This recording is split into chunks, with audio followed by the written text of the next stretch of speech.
tosala mpe mosala komine pilote kosala na yango kati na Kinshasa nada mura. Voilà, mesdames et messieurs, tout de suite, on continue dans le quartier de quartier de partout, tout à sa vie, le quartier de Nézalaga. Malgré toute petite histoire, organigramme, il y a une cartographie, le quartier d'été, contexte et banda, qui va vendre au camp, et banda camp, premier bourgmestre, premier chef à quartier. Non, là, dans la vie, prochainement, donc, de l'émission, il y a un autre bête, il y a une moindre, il y a des détails à quartier. Voilà, sans plus tarder, Baba, qui moi, ce qui a commis dans Mboka, il y a Kolo, il faut le Kolo, il y a quartier, Bapé, ça biso, détail, toye, quartier des Alara, quartier des Nini, des Naki, pour la quartier des évolué, aux évolués, dans le cas, moi, deux personnes, vieux, ou à Mikolo, vieux, ou à Yeban, Combo, quartier des, Bapé, ça biso, on va détail. Voilà, sans plus tarder, fils Kabia, si vous êtes d'accord avec moi, donc, vous poussez un peu, mais vous coûtez un peu, tout, donc, il y a un qui partout, on a souvent Serge Golo, là partout. Donc, il y a devant Kouloutou, devant ma vieille, Mpaka, où il y a quartier des. Non, mais tout dans ma question, je vais faire Sabiso, né quartier des Arankala, né quartier des évolué. Voilà, bonjour fondateur. Bonjour Serge. Donc, en tout cas, très ravi de vous voir. Merci, voilà, bonjour Papa Boussol. Bonjour. Voilà, donc, c'est mon mien, Romona. C'est mon mien, Romona Bino, donné dans mon niveau, Zamba Pambola Bino. Voilà, mesdames et messieurs, donc merci beaucoup Nabi qui nous reçoit qui pour la fin d'abord comprendre qu'il y a les réalités, donc c'est ça qui donc il y a les réalités. Moi na maïli moi na ngangu soit côté net na ba kulutu ils aura toujours bon Nabi que fils Kabeya o asima ya caméra rolling la machine. Merci na ba étendant nyonso ya Aden, merci na bandeko tout o ya commune Andili partout vous suivez à travers cette belle émission, l'émission vitrine des réflexions. Donc le long banda muke ya kopesa micro et pas ya mpaka pesa biso ba idéologie ndenge ni quartier des Alaki. Nabi que fils Kabeya toi toujours elongo na mpaka fondo apesa biso ba détail quartier des Ezala ndenge ni pe quartier des izo volué ndenge ni pour ni quartier des Serge bonjour. Voilà, bonsoir. D'accord. Na raison on a le mois Sima. Tozana mawa mingi. Il y a membre ya biso ya Adel akufi na Paris. Donc Jean-Claude Kouba il peut azaki motema Aden. Donc nous allons à tous les gars programme pour tanningo lekela et puis les autres oti ko kunda vient na biso vient texte mandingo on est toilé à na baba Nzundu vient texte ali vient Nzundu akufaki. OK. Donc la quartier de akufi les autres oti cimetière. Donc enterrement le lot. Enterrement ngam ta salagi ba service. Voilà personnel donc malgré le bla mingi Aden le bla mingi musala ngate na domaine ya métier na salaga. Mais wana le bla ngo sima donc ba vie ba membre Aden tout ça. OK. La kufi ya wana donc tout ko enterrer le lot. Donc là on a fatigué bana ko lobila na l'été. Cimetière. Voilà, comprendre que doit être fatigué, très épuisé donc voilà, merci beaucoup Papa Fondo. Peut ça biso ma solo ya quartier D et banda na nini. Quartier D et banda na bané 50 52 je crois. 52 et banda bané 52. Quartier D na Njuli, c'est le capitale en Njuli. D'accord. Quartier Basali Bosso na Njuli, c'est quartier D. Parce que tout ça na ba 1 na ba 3 na ba 4 mais ba sotaki 1 ba quartier 2 ba li Bosso basalaki na Njuli dans son empango na quartier D. Donc quartier D c'est le capitale en Njuli. Voilà. Quartier D à l'époque en temps mino bolo sakana ezaka na terrain en foot ezaka comme foot donc terrain en foot. Quartier D chaque balabala qui na terrain en foot non. OK. Balabala nyonso qui na quartier D à part peut-être Guimantoi. Mais on nous était calé qui battait en foot ezalaki. Voilà, c'est beau temps on a école donc il y a les Bosso à quartier des écoles ni. École à Liboso à quartier de école 12. Où il y a laïque. Voilà. Il y a un quartier 12 mais il y a compte sa quartier D.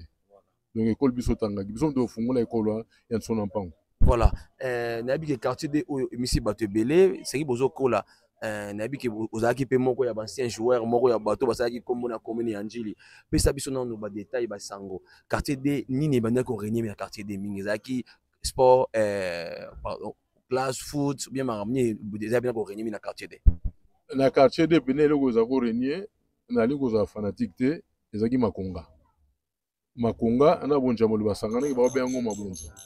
Donc barinek na nini ezaki donc vraiment base na bino a domaine ni no régner na quartier na bino a quartier D. Na so banu balet. OK. bakonga na bonjamboli bakopili babalabala nyonso ya quartier de oyebi ngazi esprit ya bavainqueur bagagnant nazalaka toujours epai ya bagagnant balaka donc quartier de balabala oyo ezalaki makasi na bale ezalaki makonga na bonjamboli. Voilà, banda ozala ti lelo na quartier na yo nini ezo évoluer na quartier de banda na botami na quartier de na kola na quartier de évolution te mais régression évolution eza te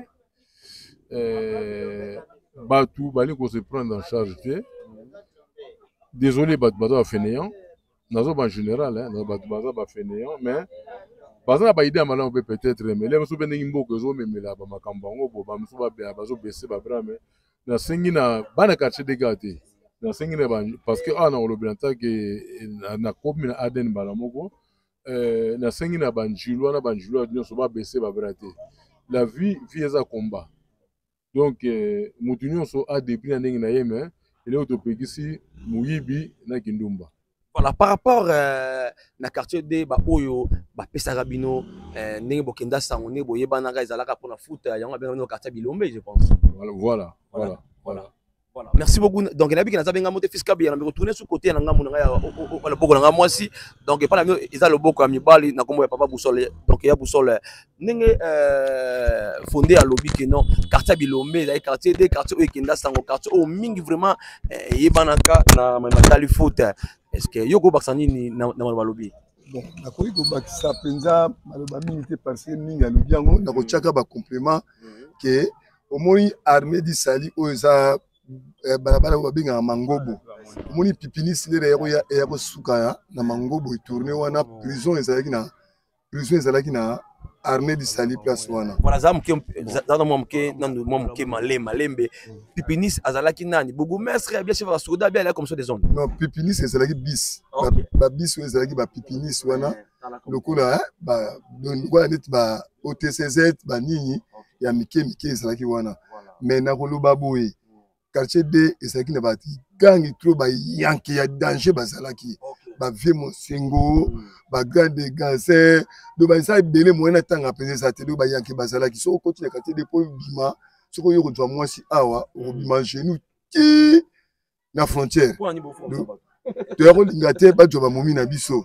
jamais to zangi ozinga biso na biso to ya kolingana mais quartier D ça soki ba pesa ko komba Bilombe na njili bayebaki ke tozalaki ba champion babimisi ba jeu rebelle ba international ta ba fondro okotala neti ba vie bilengi ba Carole donc ba sebele ba Ivos oye ba Mputu donc ba Odeyo donc moyen le bezate nous omona ba Rex donc ba sebele ba Saidi ba Gra Emma Mulele Alain Carré azamona quartier 11 azamona quartier DT mais ami pesa ki mingi pe na bana de parce que déjà Bilombe tant ba pesa comme Bilombe bango mo ba fungula Bilombe laxi nini. Voilà, ndeko Boussole donc obeti biso mo moké obi ke non sérieux wana ezaki na prison na coin armée prison wana ebanda kan le prison wana ebanda na 5 ans je dis bien 5 ans ba 55 56 wana binoka Bilombe bo bunda bunda ka prison wana pembeni donc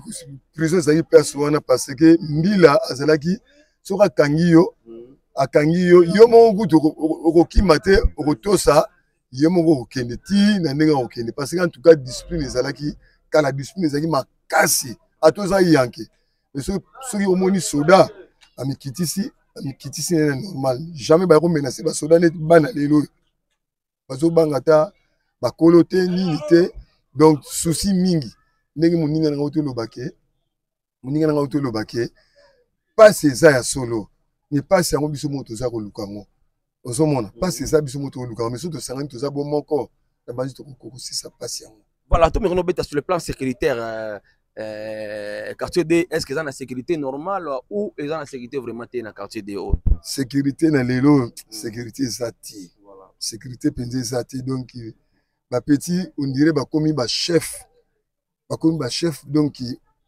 moyen le bezati le pesa nga passe parce que sécurité zati le délai le commis donc moyen le bezati na soni par rapport à liboso. Est-ce que vous rappelez le chef de Ribaza awa na ba chef de quartier benga rabino ba chef de Ribaza ya bien bakambasa ya bien ba solo la mais ba déranger oyo vraiment eza passe omoni bato mosusu bazo koannonce mabe te akoannonce baye komenace la police atiki na ye ndenge wana omoni baye wana ekoma mwa bareserve donc moyen nalobi eza partout nalobi kaka te nde même na de yango mame na twa donc en bref njili eza mpenza na sécurité ya makasi te. Voilà, merci beaucoup, mesdames et messieurs. Toujours dans l'avenue Nzundu, dans le quartier 2, pas wapi toye, le loko yoka, moi mandambu ya histoire, moi mandambu ya ba détail, mandeko, poto goye ba avenue Nzundu, to pe to wapi na quartier 2, to la sabino, ndenge quartier des Alaki, bon moni bota na biso partout ba avenue sur quartier 2 to sabino des Ali, moi to kosuka boete, to kosuka na ngambo ya fondateur parce que ça moko ba ambition nini ogogo baksa par rapport ndenge bino boza ba ancien quartier 2, au bandi quartier 2, bo colline grandi na quartier 2. Ngokoli awa selon nini oyo bakisa na ba ndeko na biso bata biso ba diaspora bana ya quartier de ya poto bana quartier de ya awa o baza awa eza ba quartier mo bimisi ba donc ba icône bimisi ba icône belé na quartier o bimisi ba te belé mais tu le to monique avancement ezate totali sur carte donc cartographie comme na njili comme reculé mais bino ba to bimi awa malwa nyoko baksa na ba tala yo maloba na ko baksa Serge. C'est vrai que nous avons jeune et puis nous avons mal placé pendant le quartier des Ming. Nous avons moins le quartier des, mais le quartier des Aden est dans le quartier. Alors, le gars Aden est dans le quartier, si nous avons le quartier des Mingi, parmi ça, on va taper sur Ngaï. Donc, on a un raisonnement normal. Donc, nous avons piégé dans le quartier des, si nous avons tapé dans le quartier des. Parce que Ngazali fondateur ya bana njili nyonso ya monde o baza na mokili ya association ya Aden eza monde mobimba donc ndenge nalobi sango ya quartier de soki blessé bana njili mosusu bo excuse ngai ngamo na ye o réfléchir il fallait le blanc Aden bon le blanc quartier de mais le rôle piège ngai bon mutu nyonso aza na vini azaka na berer bana Aden bo limbisa ngai ndenge nalobi makambo ya quartier de boso pe tel côté mosusu quartier de ezali epai na botami epai na koli bofana le blanc moke mais bon et ça le la piège à Serge naza mal placé pendant le blanc quartier de avant le blanc quartier de Sanji. Voilà. Voilà, ambition na yo lelo poto kabwananga na yo ambition eza nini pona quartier de et bon donc pona commune ya Njili parce que za moko ba lobeli ya diaspora o ba libanda ba ambition na bino eza nini peni bo bongisi pona jeunesse ya lelo obiki jeunesse oyo kindi na kufa ba jeune bazo bebisa masolo et comme bien sur les places dans sécuritaire ya commune ya Njili comme na zéro bino ambition na bino eza nini pona jeunesse ya lobi ambition na biso pona la jeunesse njiloise ezali ba vivre lokola biso to vivre ki kala. Tout ce qui est esprit, il y a partage. Tout ce qui est en bon côté, mais nous sommes bien. Quartier des quartiers, ben ba riche, il y a qui ba classe moyenne, mais on vit bien. Le tolingi, tous ont un esprit wana. Esprit karaté, ngana zona mbongo, yaza na mbongo, ba musu baza na mbongo te. Nous on veut pas ça. Nous on veut que quartier de a marqué ba mbongo ba tombongo baza mais équilibre ezala na ba famille nyonso comme ça muto le ranzali pas muto te le ranzali pas muto ne kala mende. Et puis, quand on matanga kufia kale ezalaki quartier bango nyonso bakotize mais lelo makambo wana bolingo wana ezati moto akufi batiki babandone ye mutu akoma na kwe na ye donc égoïsme wana nayebi ke na bano bazokola lelo eza difficile mpo ezonga mais faut tosala makasi biso bamikolo bakolo quartier excusez nga ndenge na bena naosala melo ozo comprendre biso quartier de Njili mais vraiment bana ya Aden bo limisanga parce que na oluka na éclairage na ba situation mususu et ba question bazo poser ngai bon bref na lingi Njili mumba quartier de c'est après na lingi bena Njili mubimba tozala bien biso nyonso tosangana elo na 5 ans na bana diaspora cotisation na biso ezali 10 € par mois doze belé bana poto admettons so doza chaque mois tu es capable ya kosala kota 1 million na 10 € wana tu es capable donc bandeko bana Njili sikona comme na molimo Njili bana Njili vraiment to la muka to sala cotisation makasi pona Aden soki to sangani biso so eza facile de obeta modada parce que ngai moko na kokate mais soki to sangani kate de keli boso. Merci beaucoup de refondre. Merci Serge na ndenge magana ki fatigué donc du cimetière bon maki musala nga pe na saka na lobela ngo soute likola makama Aden na obengi so mikolo goya to sola makambo ya Aden te to sola musala nga mais Aden est obligé ka faire la kaka donc to sauter Aden te vi na ngeza Aden na ko sauter Aden te mais donc le Aden na musala nga sala. Voilà, merci beaucoup. C'est le qui dit la caméra fiscale. Je vous salue à passant. Merci de continuer, mesdames et messieurs. Nabi que toujours pour ça na tolongo nzundu awa pour na tokende comment na avenir vers Ngambuya avenir Kipemba. donc non Kipemba te ceux qui au côté na armée salut pour na tina suka pour avenir Mampuka Mbandaka Luika Kiteni Ebonjamboli Makonga donc Makonga Kenge Kikwama Seke Tobola, Selo, donc moyen na loba mingi te nyosu bayebi babala na nyosu vraiment. Na sepeli mingi menani na bakisaboye ke bana ya Aden. A pe na kisasa tozali na Saden. Saden pe bino bana njili Saden to tombola ngwe makasi ya président Micho na président Kanyekete. Il faut to tombola ngwe biso to na moni to lali. Jamais to kokolala. Oui, et c'est la Aden, et c'est la Saden, tout le monde qui quitte moi, qui doto mata, pas na poto ndenge obino bozo sala nzamba pambola bino, makasi pas na Aden, et le obino bozo sali, ça pine sengo makasi, mais na kobakisa na mukebo, na sengi bino na merci, vraiment, donc peut-être beaucoup le baké fondra lobela qui quartier de, mais batuna qui est baké, se passer basali na tournée, yanjili mubimba, quartier na quartier, balo bakalikam, yawona na lingi. Merci beaucoup. Merci, à la prochaine. Merci. Bye. Bye.